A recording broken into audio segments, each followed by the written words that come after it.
All righty, Coach Day, thank you very much for spending a little time with us today. Let's start it out with Nathan Barrett from cleveland.com. Nathan, go ahead. Ryan, I guess where would you assess the fluency in the offense for all three of these quarterbacks, and what happens between now and the, I guess, late summer when you get to sort of reinstate more formal practices again? What are they tasked with doing between now and then? Yeah, they're tasked with being obsessed with learning the offense, and a lot goes with that. They got to get in the weight room with Mick. They got to get stronger. They got to get faster. They got to get quicker. You know, we grade our guys in there, and we have champions meeting right before the beginning of preseason camp. And if you're a gold, then that means that you're one of the top performers in the weight room. You know, that's the first thing they got to do. But then it's off the field, is studying film, watching film, spending time in the Woody, and just, wearing out the XO system. And that's what they got to do. The fluency of the offense, I mean, they're getting there, but they got a long way to go. It was very, very basic. We worked on fundamentals and techniques. And so, like I said, we're playing catch up here. We obviously would love to have somebody that's in year 2 or 3 here. We don't have that luxury. So we got some young guys, and they got work to do. And so it's a race, like I said the other day, to make up for time that we don't have. That's just the truth of it. And we'd love to be practicing all summer. We'd love to be practicing right now. We can't do that. So the only way to do that is to watch film and have these guys do work on their own, and try to maybe give them some worksheets and different things to let them work on their own and help them guide them a little bit. But at the end of the day, they have to be self-motivated. Okay, we'll go next to Dan Hope from 11 Warriors. Hey, Ryan, do you feel like there's a timeline going into August where you feel like maybe I need to narrow the competition down to 2 quarterbacks, or maybe I need to make the decision on who our starter is going to be so that that guy can get enough reps before that season opener? I think the idea is to get the guys ready. I think one of the things just across the board, the focus is who's the starter. Okay, well, you can be the starter, but if you're not ready to go, that's not going to last very long. So the race is to get ready to play. So if we feel like someone's taken that much of a step ahead and they're ready to play against Minnesota in that first week, then we'll name the starter at that point. If it's not until the week before, it's not going to be until the week before. It would be ideal to be able to name somebody a little bit sooner than that. So like you said, they can get the majority of the reps. But until someone really puts themselves out in front of the other two, we'll just keep going. And it's a long year. It's a long process. And the focus for these guys, again, just has to be, how do I get developed faster? And how do I get the most ready to play in this season faster? Not trying to win the job, because I think maybe sometimes that's, how do I compare myself to the guy next to me? It's not about that. It's how do I get myself ready? Because we have to go win some really hard games this season. Next up, Patrick Murphy, 247. Ryan, I have a kind of off-the-wall question. We've heard for several years now about players and athletes using social media as it's gotten bigger to kind of speak their minds and maybe create their own narrative. Recently, and by that I mean within like the last year, you've seemed to use that on your own, whether it was talking about wearing masks and being safe, supporting the team in their fight to play, coming out the other day and talking about Justin's health. I'm just curious at what point you realize social media could be a tool for you and how you decide when you want to use that. Because I know it's not, all the time that you put messages like that out. No, I think it's a really good question. And I think it's something that, I have to continually do a better job of, and we do, talking to our players about the benefits and the risks surrounding social media. And certainly when something doesn't go well, social media can be toxic, and it can really get to these guys. And it has gotten to a lot of our players. And you feel like the world's caving in. The truth is, if there's 50 people saying crazy things about you on the internet, if you look at 50 people in the horseshoe, it's like this little small section up in the left-hand corner over there. It's not as many as you think, but you have to have some perspective there. The minute you go onto social media, you're at risk.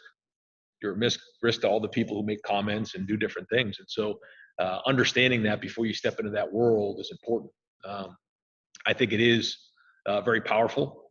to make or to use social media to communicate, to make statements, to help support our players. And so I'll use it in those situations. I try not to overdo it though. But I know it does have power, and it certainly has, its place. All righty, we'll go next to Tony Gerdeman, Buckeye Scoop. Ryan, Ohio State has generally had the best offense in the Big Ten over the last decade, certainly since you've been there. How confident are you that that will continue in 2021? We don't have a choice. I tell the guys all the time, like, we have to. So, whatever that means. And that's the desperation that we have to wake up with every day as coaching staff, as players. I tell the guys all the time, I wake up scared every day, that people want what we have. And so the expectation's been set. We know that. It was the same expectation when I was fortunate enough to be the head coach a couple of years ago, and the expectation hasn't changed, and it won't in 20 years here at Ohio State. So we're expected to be the best, and with that comes great responsibility. And so we'll just wake up every day and just grind. And again, I keep using the word obsessed. I mean, our players have to become obsessed with maximizing themselves in the weight room, watching film, and getting themselves prepared to play against Minnesota. Hey, next up, Jeremy Birmingham, Letterman Road. Hey, Ryan, I know that obviously the 180-mile radius around Columbus is always the most important focus on the recruiting trail. But when you guys look ahead and see one area or one region of the country that has like a really centralized group of talent in a class that's down the road, how does that change how you approach the entire class? Or do you guys reallocate resources or change things up at all when you see like Florida having a huge year down the road? And how does that change things for you? I don't know if it changes things other than, like you said, we try to recruit as many guys as we can in our footprint here, the Midwest, certainly the state of Ohio. And then we go from there. We're fortunate enough to be able to recruit from coast to coast. And when you look at our roster, you see that. And we're looking for guys who have like-minded philosophies. They want to be great. They want to compete. They want to come in here and be part of a family, but also compete for a national championship. So we're looking for that right culture fit. But in terms of philosophically in recruiting, we're very much position specific. And because of the way things have been the last year and a half, it's been a lot more efficient for us to be position specific. When you're on the road traveling and you go down to see a defensive back in Florida, now you need to go recruit the area a little bit and see some of the coaches and kind of cultivate the area. When you're not traveling, it's a lot easier and more efficient to just do more position recruiting, because in the end, these players want to know who they're being coached by. And the position coach, the strength coach, and the head coach all have to be involved in that. So that's kind of what we've been into. As we start to get back on the road recruiting, then we'll start to really focus in a little bit more on our recruiting areas to be more efficient with our time. Let's go next to Bill Rubino. It's Columbus Dispatch. All right, Ryan. Other than quarterbacks, probably the biggest question your team is the back seven on defense. What do you see from your linebackers and DBs and what did you see in the spring? How concerned are you about the injuries and the lack of how that will affect you going forward? And how comfortable are you going to be in the fall, you think, with the back seven? I'm very encouraged with what we did this spring on defense in general. I think we have some really good young talent back there.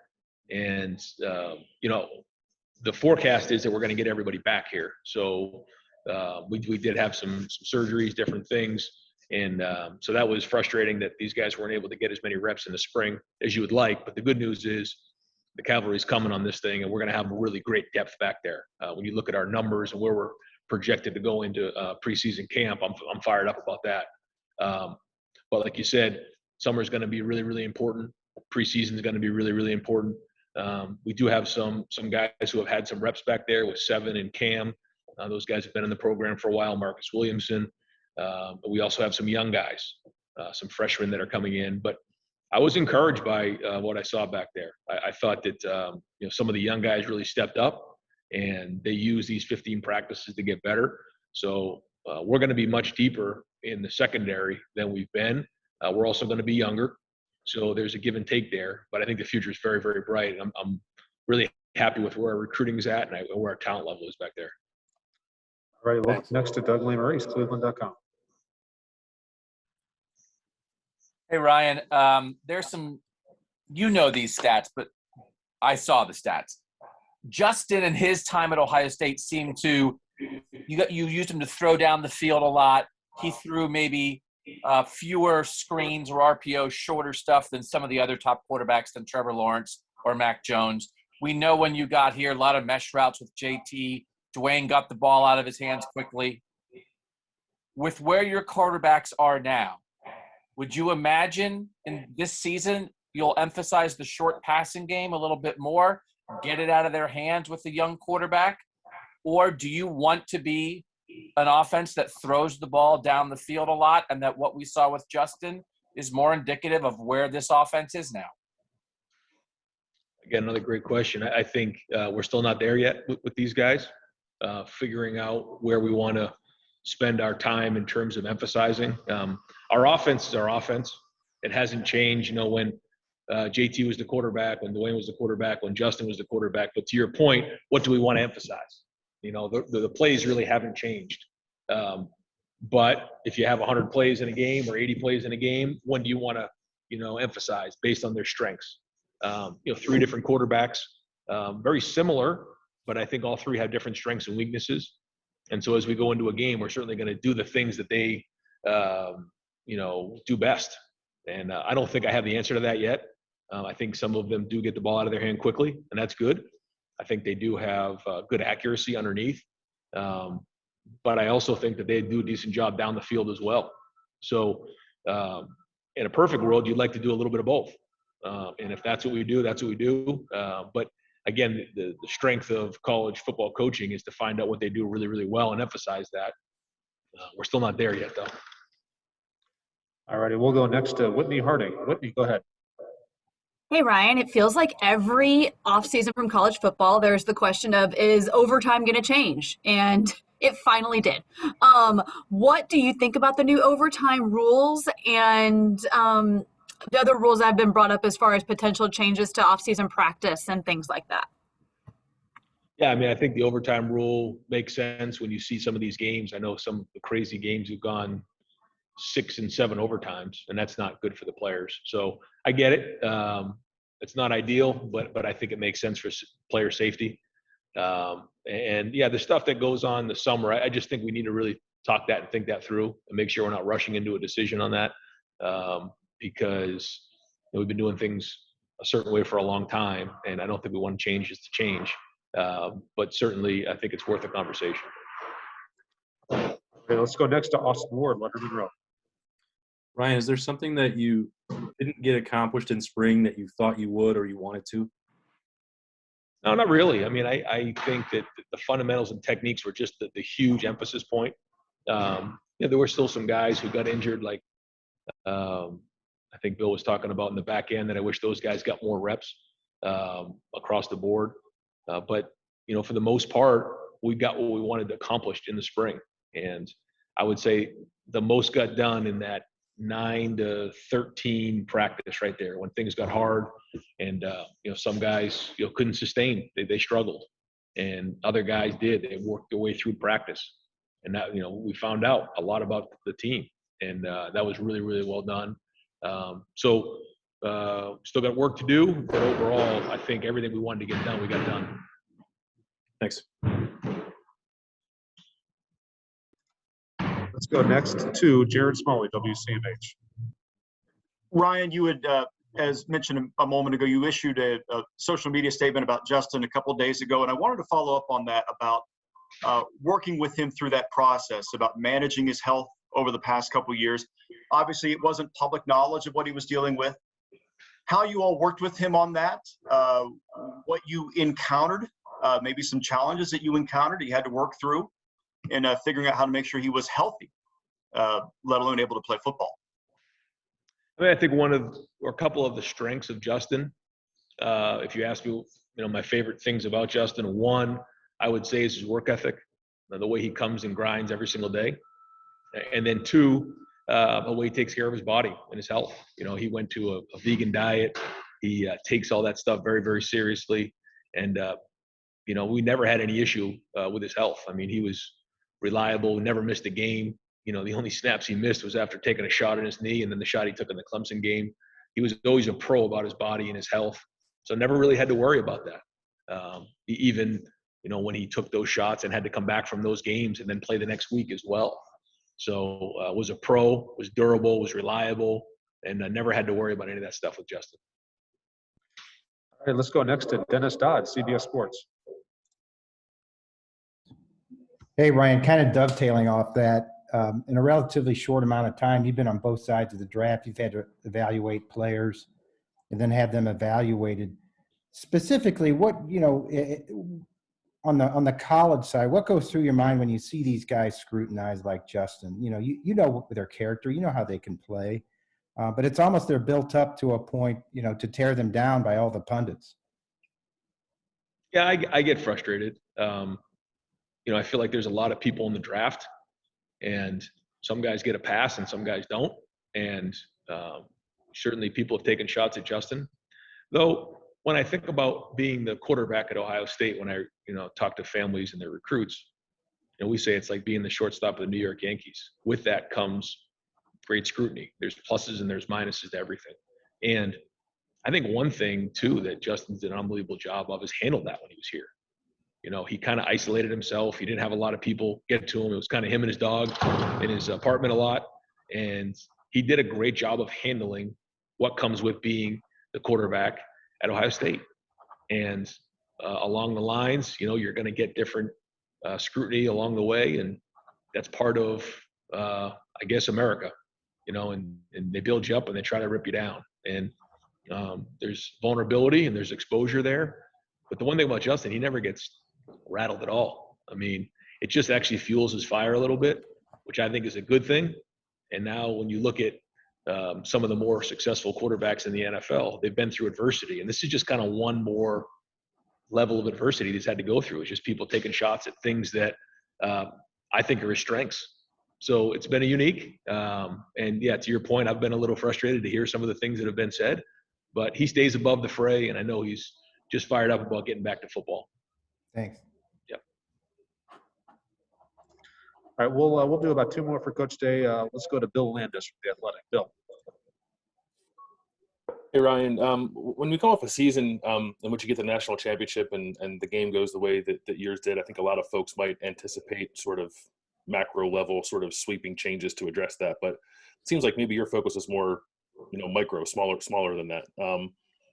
How did the way that game went and maybe how you ultimately assess where you guys are relative to being able to win that game? Because I know that's the goal. How did that kind of inform the way you wanted to go about this winter and spring? Well, I think first off, this year was a little bit of an anomaly. And I think when you look at what we went through with really no preseason in the month of September, we weren't having a season. So some guys were in California, some guys were in Florida. Some guys weren't working out. Some guys were. The season was over. And then we find out that there might be a season. We kind of get everybody back together. And then we get a few weeks to get ready for the season. That happened. Then during the season, well, we didn't have games. So we only had 6 games leading up to the Big Ten championship game. And then all that being said, coming back and having to play a really good Clemson team and to play the way we did was amazing. And I don't really know to this day how we got that done, because we weren't really prepared to play in the postseason the way that we would like to normally. And then coming off of that game, you know, Justin's got that injury. We had one padded practice leading up to the game. Some days, you know, leading up to that game, we weren't allowed to practice because we had to meet virtually because we had an outbreak of COVID on the team. Yet we still were going to play in the game against an opponent that really hadn't broke stride all year. Very, very difficult situation, and never made excuses. We were going to play in the game. I would love to have played the game under different circumstances in a different moment, but I chalked that up to COVID, and it's a learning experience. And so I'm very, very proud of what we accomplished this year, and to make changes because of that would be foolish, because the things that were accomplished this year were amazing. Some of the best coaching that I've seen and some of the best leadership that I've seen in my coaching career. So I look at the other way. I think guys need to be commended for what they did, because this was really, really hard. And unless you were really in it, you don't get it. And I'm not trying to be over dramatic, but it was real. And we'll be talking about this for 20 years down the road. So I'm proud of what we did. Certainly every year you want to make adjustments, and you got to get back to that game. We got to win that game. That's part of our job here at Ohio State. That's the expectation. We know that. We're not going to run from it. So we're always going to make adjustments year in and year out. But I just think that things that were done this year were awesome, and we're going to keep building on as we move forward. All righty, let's go next to Tim May, Letterman Road. Thanks, Mike. Real quick, that was funny coming off of that speech there. But I did want to ask you about this, Ryan. TreVeyon Henderson, the last time you saw him run the ball, he was a junior in high school. And I'm just wondering specifically about him and the running backs, but specifically about him. What did you see that just stood out about him through the spring and through the spring game that tells you he can contribute? Yeah, I mean, I hate to talk too much about the freshmen because there's a lot of sophomores and juniors and seniors that have made great strides. But I know that some of the new guys we like to find out about. And so, yeah, I mean, I think Trey, really did a good job after not playing football for a long time. He's still learning and figuring it out, similar to the way JK didn't really play his senior year. Yeah. He had to kind of come in and learn. So every time he got out there, he was kind of getting more and more strong and figuring things out. But I think he has the respect of his teammates because of his approach, the way he lives his life off the field, his seriousness about the game. So excited to see where this summer heads as we head into August. Thanks, man. Yep. All righty, and last question for Coach. We'll go to Rob Aller, Columbus Dispatch. Oh, Rob, you're on mute, I think, bud.